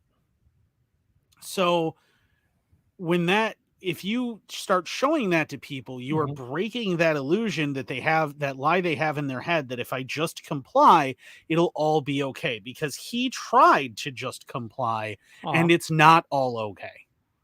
Yeah. And how many times do we talk about that on this show where somebody tried to comply? They tried to jump through the hoops and do everything, and the government came at them anyway. Marvin Heemeyer. It didn't matter. Marvin Heemeyer. Yeah. You know, Marvin he did. tried over and over and over again. He did. That's he got the permits. He got the permits. They said, you know, he's like, hey, this is the law. This is what I want to do. Okay, I have to build this. I have to have a permit for this. I have to do permit for that. Okay, yeah, I'll get the permits. He got the permits. He built the structures, had the training facility, and then people got angry because they heard gunshots in the distance after building houses that moved closer to him. Right, this guy was out in the woods, right? 30 acres. When he first built it, he wasn't anywhere near anybody. Yeah, and then they moved closer, built houses closer, built neighborhoods closer, and then people started complaining, and then the city goes, "Oh no, we can't have the taxpayers complaining," because that's what happens with gentrification. Yep. I fucking hate gentrifiers. Like, people want all these fucking leftists want to bitch and complain about colonizers, man. They got nothing on gentrifiers. You kidding me? Gentrifiers are fucking disgusting. And they offend everybody of all races, creeds, and religions except their own. Yeah. Like in Nevada, they recalled that license plate. That vanity, somebody had a vanity plate that said GOBK 2, the number 2, CA. Go back to California. Somebody complained and the state pulled that person's license plate. I left California because the same laws that I voted for and economic policies that I said that I wanted completely destroyed the economy. And now I want to bring them here, and that man is offending me. Yep. So, but I was like, I wish this would blow up. I wish this was bigger news. There's only a few there's like one Fox News article about it, and then the rest of them are like local articles. And none of them go into any depth on it. The thing is you have to remember, if you find yourself in this position, is the only way you protect yourself, right, from just being picked off, is you get national eyes on it. The only reason that the Bundy Ranch didn't turn into a massive shootout and then the Bundys and everyone else there were painted as just this terrorist cell, and they just made up a ton of shit about them. The only reason that didn't happen is because there were national eyes. Yes. On that worldwide incident. There were worldwide eyes. Like, there was like the Daily Mail was out there at the ranch. Yeah, the only reason that Bundy didn't, all of the Bundys didn't just get shot down, and everybody who was there got shot down, and then they were like, they were terrorists, and we were busting a terrorist, and started just making shit up, was because everyone was already looking at it. Yeah. So they couldn't make that stuff up, which is why they had to back down. The issue that this guy's going to run into, if this doesn't turn into a huge news story of what's going on, and it's probably not going to, if it doesn't turn into a huge news story, what's going to happen is there is nothing preventing the feds from coming in and killing you with impunity, because no one is looking at them. And it doesn't matter what you did leading up to that moment. It doesn't matter what you actually stood for or what you said. They will make up anything they can. And the media, being the propagandists that they are, will happily go along with all of it. Yeah. Like, the story won't ever get told fairly. His side won't ever get told fairly, except for alternative media. And the mainstream doesn't listen to alternative media, doesn't read alternative media because they don't care about it. Right? It's not on the 5 o'clock news, 6 o'clock news. So nobody cared. Remember, nobody cared who the Boog Boys were, and gave us any mind until we started getting captured on national news cameras wearing Hawaiian shirts at protests. Yes. And people started to ask questions about, why are all these guys wearing Hawaiian shirts at these protests? Yeah. And even then, no one listened to what we actually stood for, what we actually cared about. They just declared us all white supremacists. It wasn't until it got so much national attention. Yeah. And enough of us were talking to the media and going, no, this isn't true. This isn't who we are. And on social media saying, this isn't true. This isn't who we are. It took months and months and months before finally the media was willing to admit that wasn't who we were. Yeah. He won't get this. He won't get that same thing. He won't get the continuous media because no one's there. No one's paying attention to it. Like, he's going to get SWAT rated. He's going to get no-knock rated. And if he dies in a hail of bullets, it'll get picked up. If they just arrest him, it'll just be a little blip on the local. Be a little blip on the local news. That's it. Well, and not only will, if he dies in a hail of bullets, will they finally talk about what they'll talk about is the heroic actions of the police who, were serving a warrant against a dangerous militia member, and he engaged the officers, and and they're going to paint it as they're the heroes. They painted that for fucking Ruby Ridge and Waco, despite all of the evidence to the contrary, even in the face of all that nationally known evidence. at the time that they're full of shit, they still patted each other on the back and started prancing around like they had won and they were the heroes. Like, you can't, if you can't get the media attention, it's the sad reality is you can't just be left alone, right? You can't want to just be left alone. You have to want to be a propagandist. Yes. You have to want to get that message out and want to get that attention and draw that attention to yourself. Like, we need members of this community who are willing to do that and get that attention and get followed around constantly by the media, because it's the only way to protect others in this community is to have them show up at these scenes. Like, freaking, if suddenly tomorrow Alex Jones showed up at this guy's shop. Well, I mean, Alex Jones probably wouldn't be a good one. Well, but he would get a lot of national attention for being there. That's true. Yeah. He's not the guy you want on your side, but he's going to get all of the cameras there. And at that point, the feds aren't going to do shit because there's so many cameras there that are broadcasting live. They're not going to be able to control the media. If Ammon showed up. Oh, yeah. If Ammon Bundy showed, fuck yeah. Oh, if Ammon Bundy showed up, it would get spicy. It would get real interesting because the people he'd bring with him. Woo! Yep. Peoplesrights.org. Just saying. I mean, that's the thing, man. That's who I'm hitting up. I ever find myself in that kind of position. I'm hitting him up and going, hey, here's what's going on. Here's the facts. I need help because I need attention on this. Yep.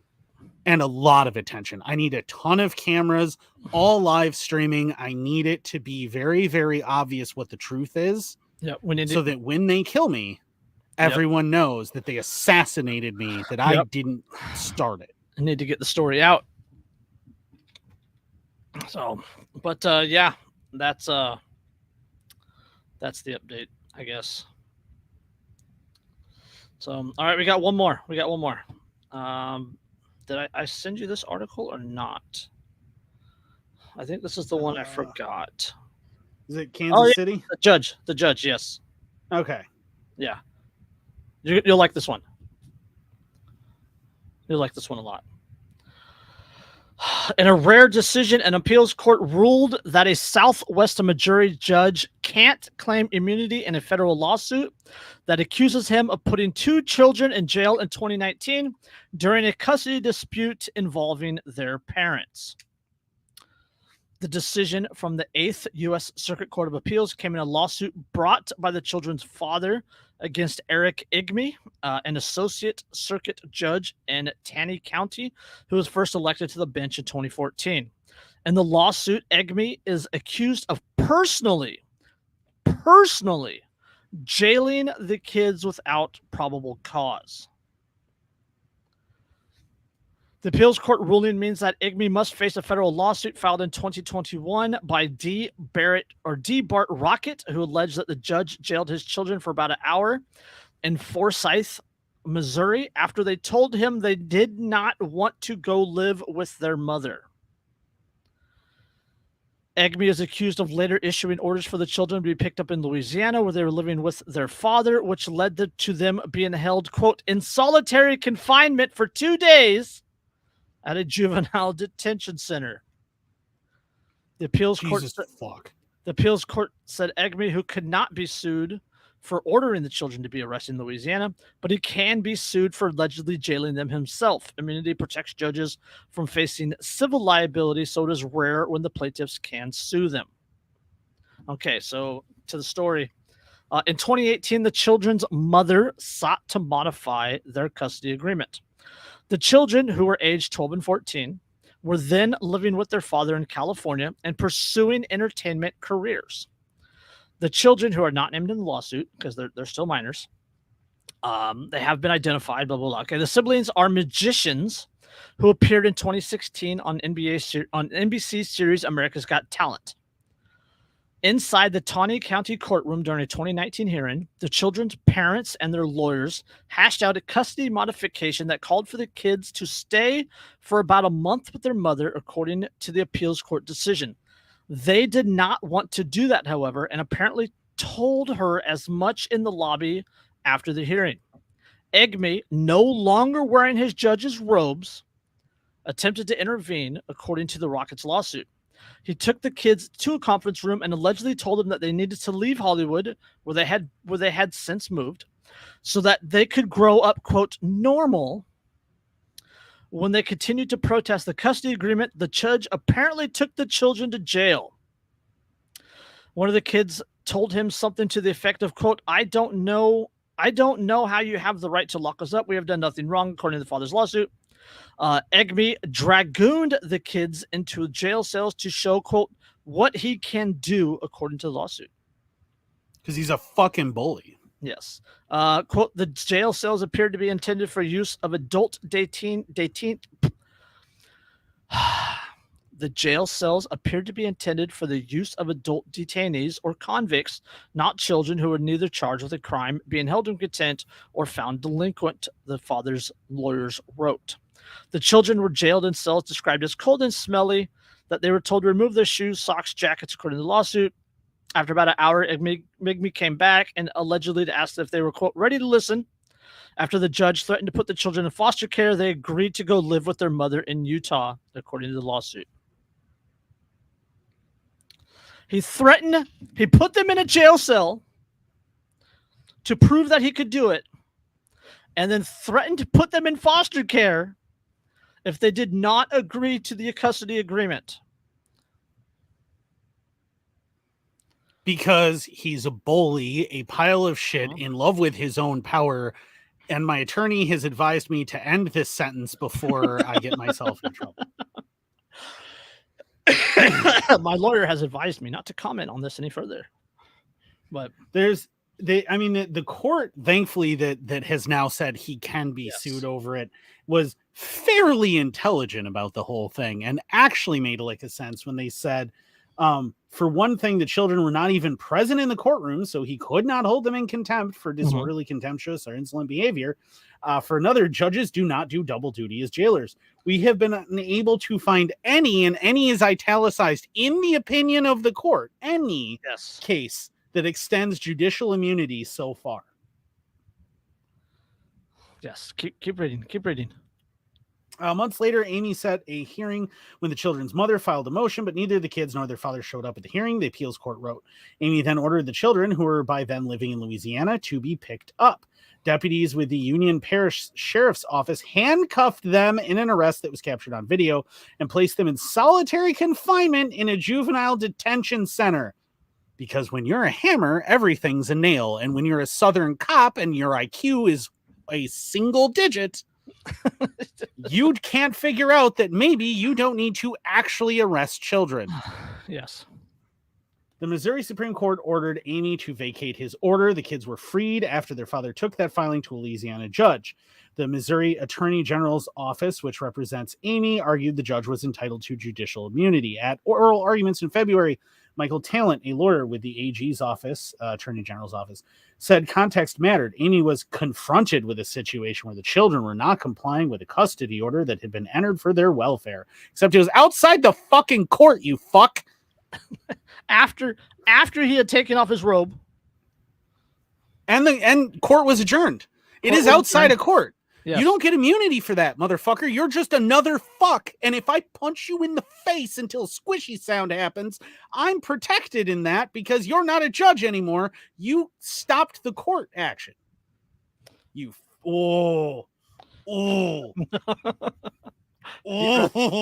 breath. Keep going. Hugh Eastwood, the father's attorney, told the appeals court judges that the facts of the case were extreme and very unusual. Seizing people is normally done by law enforcement officers, not judges, he noted. The fact that the judge said he was going to teach them a lesson or threaten to put them into foster care did not make it any more of a judicial function. Strass of the appeals court said he thought Amy, quote, had a little bit of a black robe disease, end quote, and that he maybe considered his power, quote, a little bit more than it actually was, end quote. You fucking think? Yeah. Black robe disease. Yeah. Usually, when you do something like this in state court, Strass said, noting he was once a state judge, you actually go through some procedures. You don't walk into a conference room. You don't throw two kids into jail and make them take off all their shoes, put them in a holding pen, and then when they come out, tell them they're going to foster care if they don't listen. Yes. Yeah.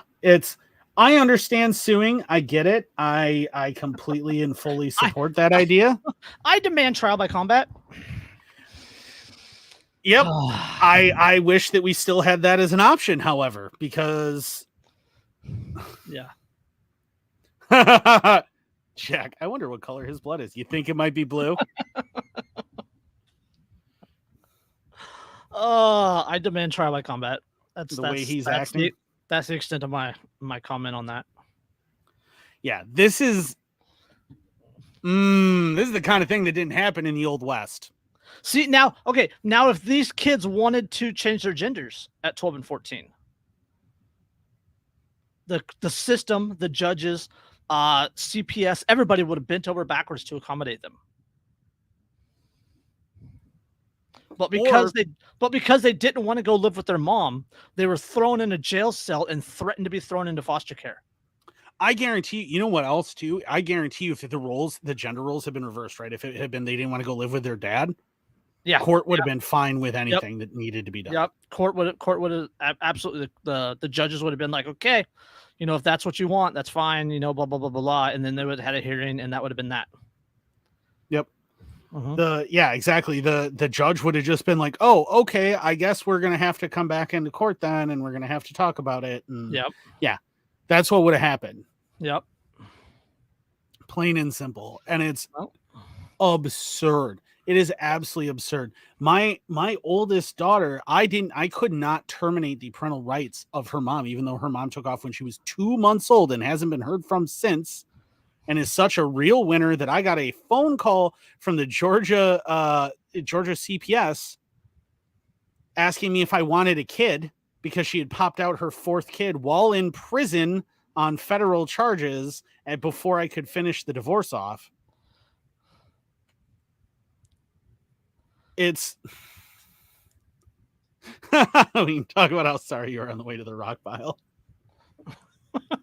It's like the meme with the 3 kit guys and they're looking down. Oh man, that's crazy. What a story. Keep digging. Yeah. Cool story, bro. Over to the ditch. Yep. Yeah. But that's the thing is but like when I went to court and I was like, hey, she hasn't been heard from in years, right? Like Rose by then, is like 4. And because it's been that long that I've had to fight with the court to even get a divorce to actually proceed because they can't find her because she moves from one guy to the next, gets pregnant with them, has a kid. They realize who, what she is. They ditch, out on her, take the kid. She moves on to the next guy. Despite all of this and the fact that she's in prison for grand theft auto at the time, I still can't have her parental rights terminated. I guarantee you if that role was reversed, it would have been so much easier for a woman whose ex-husband was like that to get his parental rights revoked, everything, and not have to fight for shit. Yep. That is the bias in the court system. And it's ridiculous. Absolutely ridiculous. And these kids clearly are being treated in a way, far better by their father, right? Their father is embracing their dreams and is willing to move to probably a place that he didn't necessarily want to live and wasn't necessarily prepared to, but in order to, because they wanted to be stars, right? They wanted to be these magicians and pursue a career in Hollywood. He was willing to support them in that. Yep. Mom in a very dramatic way. Yep. So I think we need more Daniel Benets and less people like this judge. Yep. Oh yeah. Did you see that his son wrote a book, by the way? Who? The what's his face? The guy that shot his son's kidnapper and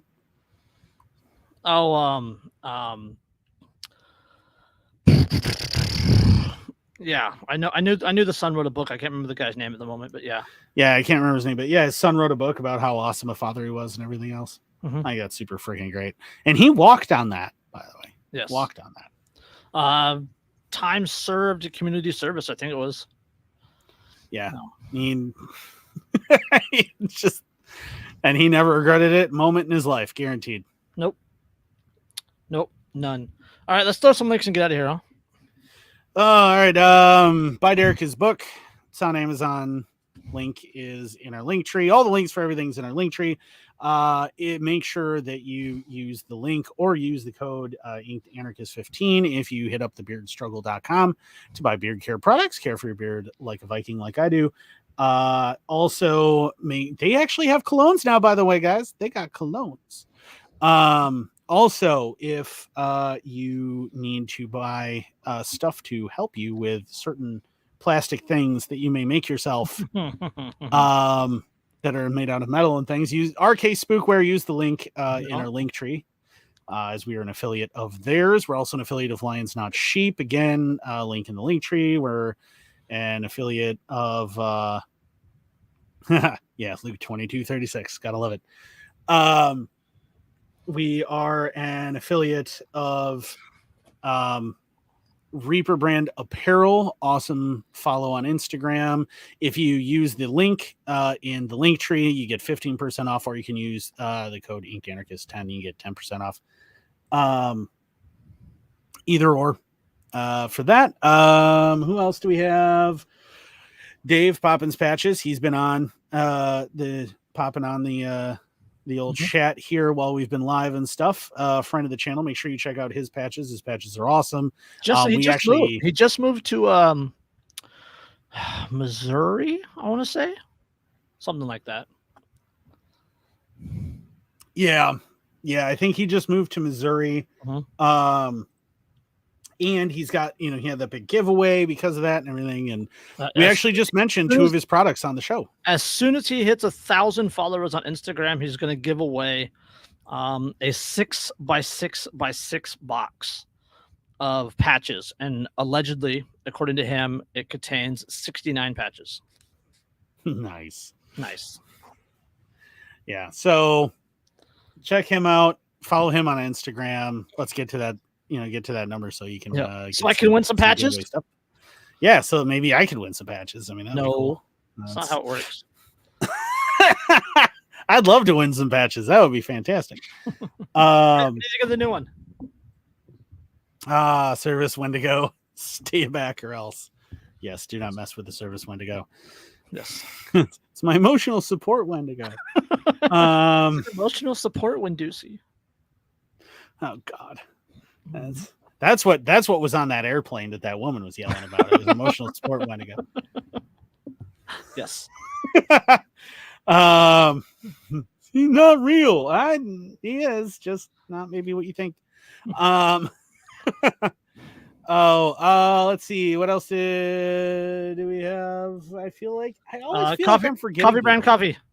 Coffee Brand Coffee. Make sure that you check them out. Yep, from the Quartering. Road to Autonomy magazine. Yep, RTA. Yep. The Buckshot. I think it was Buckshot that mentioned Peaches, right? Yes. Yeah. Rest in peace to Peaches. F in the chat for Peaches. Peaches, you guys probably don't. I mentioned her a couple of years ago on the show. She's a La Crosse area legend. She's this hooker who would dance with her headphones on down the street and stuff. And we'd all talk about her Peaches sightings, and the radio station had Peaches sightings and everything. She's actually a really nice person. She was a wonderful person to talk to and just gave no shits about anybody's opinion and stuff. She was actually fucking great. But she passed away. I heard of stomach cancer this week. So yeah, F in the chat for Peaches. She was fucking hilarious. If you Google Peaches La Crosse, trust me, you will find so much. Yep. It was great. It was years of entertainment. I think she was probably in her 50s by now. But yeah, That was freaking great. I think that's. I mean, I feel like that's everything. No, I'm trying to look around and see if there's shit that like I have that I'm supposed to promote that I don't think so. I got a fun fact for you before we go. All right. You know what pickleball is, right? Vaguely. It's like halfway between tennis and ping pong. Okay, yeah. Yeah, Right? I kind of get it. It is the fastest growing sport in the United States, and it is the pickleball injuries are costing $400,000 a year to the medical industry, to the insurance industry.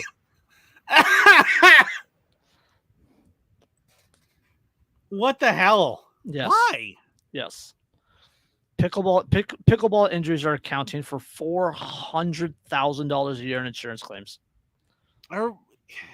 Dude, if you're going to do physical activity, like intense physical activity like tennis or pickleball or really aggressive table tennis, you need to work up to it. If you weigh 300 plus pounds,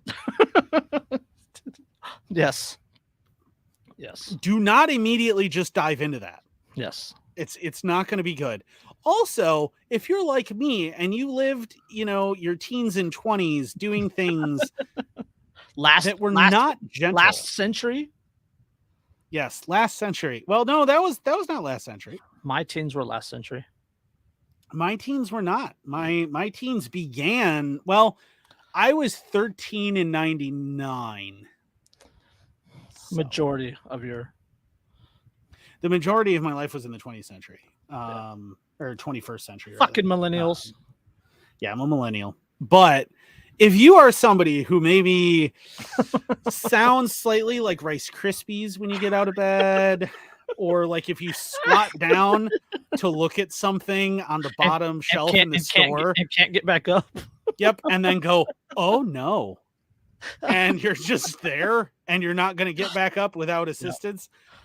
Pickleball is not the first sport that you dive into. Maybe start with frisbee golf. Yeah.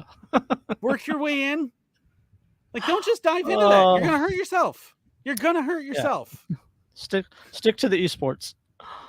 Yeah. I mean, good Lord. Maybe get into motorsport, because like I'm half crippled and able to still handle motorsports. Yep. So yeah, there you go. Or get a hold of Arcade Spookware and become a competitive 3D shooter. See, there you go. It's probably hey man, 2-gun, 3-gun is a hell of a workout, especially like if you can get yourself to the point where you can compete in the brutality matches that InRange does. There's new ones out now. Tactical games. Have you seen? It's like CrossFit with shooting. Am I allowed to talk about that as much as CrossFit people? You have to. Oh, okay. It's a requirement. Yeah, I figured. If it's related to CrossFit at all. Yes. Yes, Jack. If you can dodge a wrench, you can dodge a If you can dodge a wrench, you can dodge a ball. What does that even have to... Oh, God! Training to dodge a ball and you get hit by a car. Yeah. If you can cross the street, you can dodge a ball.